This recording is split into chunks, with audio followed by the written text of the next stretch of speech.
olursan cennetli uçtan bir payı senin ümmetine gider olsun. Peygamber sallallahu aleyhi ve sellem etsin Allah. O zamanla Allah-u Teala ise hey Muhammed, sen razı olamsan cennetli yatiyanı senin ümmetine gider olsun. Peygamber sallallahu aleyhi ve sellem etti Allah'ım razı olma. Hey Muhammed, sen razı olamsan cennetli uçtan iki payı senin ümmetine gider olsun. O zamanla Peygamber sallallahu aleyhi ve sellem etti yesin Allah, ben razı olmayayım abi. Dünyada bir kere la ilahe illallah eden adam şu adam cehennemde olsun. O zaman Allah-u Teala ya Muhammed cennet uçtan iki payı senin ümmetine gider olacak diye. Ve cehennemin içinde kalmayacak bir kere yaşamında la ilahe illallah eden adam bir de cehennemin içinde kalmayacak.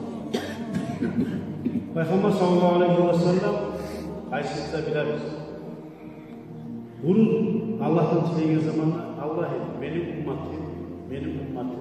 Allah'ım benim ümmetimden geç, Allah'ım benim ümmetime rahmet et. Yaşayanlara şunu tilak edin. Öyle zamanlarda ümmeti, ey Allah'ım benim ümmetime teyit olup gitken. Kıyamet gününde de her değilliğinde her adam özünü hayreti çabayı lazım. Peygamber sallallahu aleyhi ve sellem Allah'ım benim ümmetime yapacak. Allah yayına vargan zamanı da bayda Peygamber sallallahu aleyhi ve sellem Allah-u Teala ayetleri hey Allah'ım çileyimi şu başka ümmetlerin altından benim ümmetimi kıyametini etken günahların eskerin başka ümmetlerin altından benim ümmetimi bu yavrum edip çileyle bayda Peygamber sallallahu aleyhi ve sellem Allah-u Teala Allah-u Teala cevap verip bayda Peygamber sallallahu aleyhi ve sellem hey Muhammed senin ümmetini başka ümmetlerin arasında ne getireceğin mi olanı günahların eskerip yavrum.